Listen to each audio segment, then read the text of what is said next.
cliente femme d'affaires, Judith Fetzer, qui a une agence maintenant, Matière Média. Donc, tu mets de l'avant, je pense, des podcasts et des trucs du genre. Tu pourrais nous décrire, mais c'est quoi ta vision du média en général? On sait que ça bouge énormément. Tu semblais dire que ça bouge vite, puis toi, tu te rends compte que ça bouge encore plus vite qu'on pense. Là. Ah, absolument. On a lancé Matière Média. Donc, Matière Média est une entreprise qui produit, distribue et monétise du contenu numérique. Et notre vision à nous, c'est de bâtir des écosystèmes à travers des créateurs de contenu.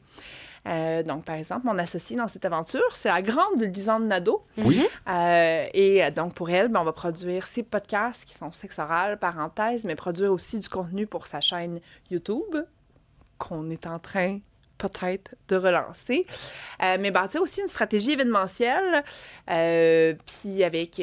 donc, c'est vraiment de prendre un créateur de contenu. Tu sais, quand on regarde les médias traditionnels, on est dans des écosystèmes qui a beaucoup de gens.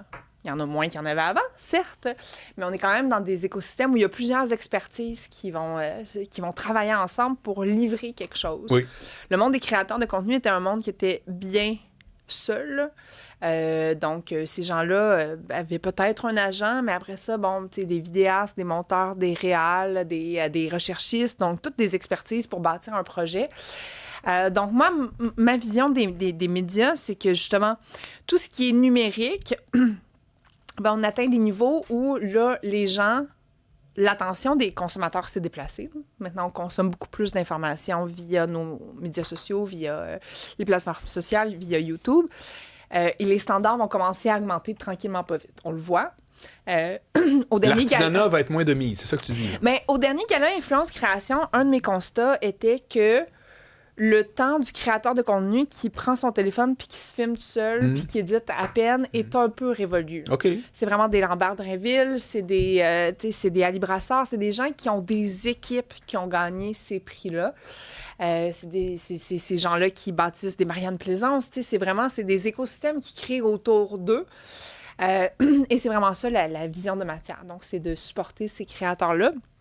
Et aussi d'aider à transférer des dollars dans cette industrie-là. Donc, par exemple, un Toyota veut investir, veut faire connaître, mettons, je sais pas, là, son nouveau Tacoma.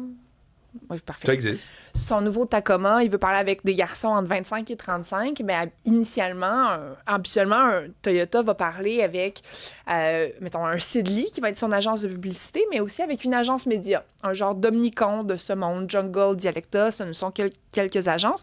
Et ensuite de ça, ils vont avoir peut-être des budgets de 2-3 millions à dépenser avec une audience particulière.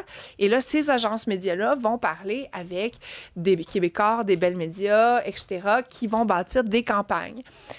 Et là, Québécois va proposer à Omnicom un plan qui va inclure du Salut Bonjour, du Star Academy, du Guide de l'auto, etc., etc. Mais ils vont pas parler, c'est pas Toyota qui va parler avec chacune de ces propriétés-là.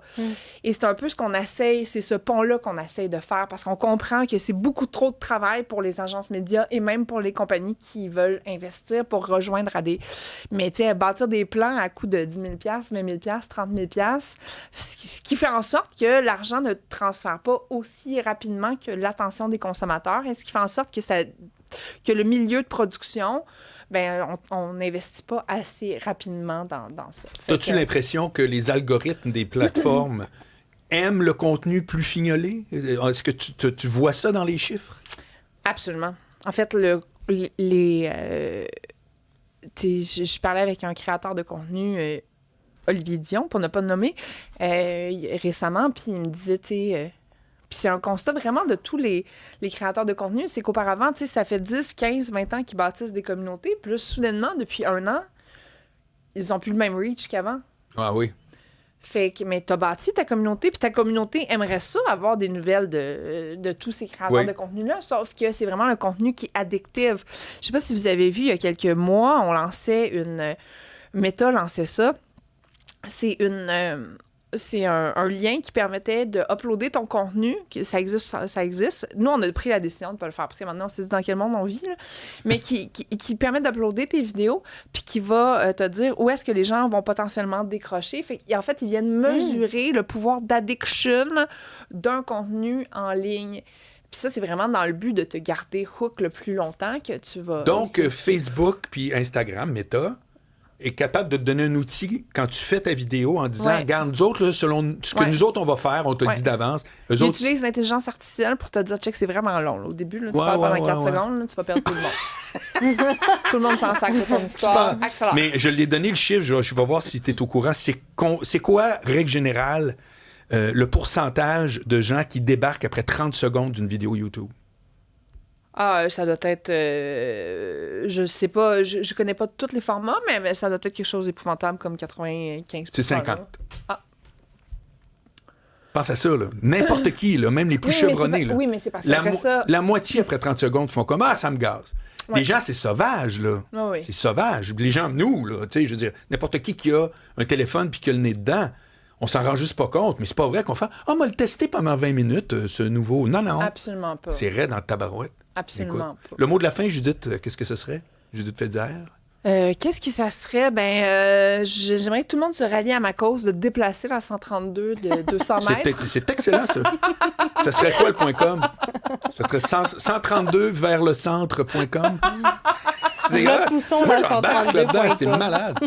Des grands débats sociaux aujourd'hui. Ça paraît que je suis un peu encore en vacances. Puis, alors, s'il y en a qui ont des questions à te poser, par exemple, est-ce que tu es joignable ou bien tu es vraiment... Non, je suis caché. Non, écrivez-moi sur Instagram, sur LinkedIn, sur... À Judith Fédière. Judith Fédière. Et allez découvrir un café avec Judith.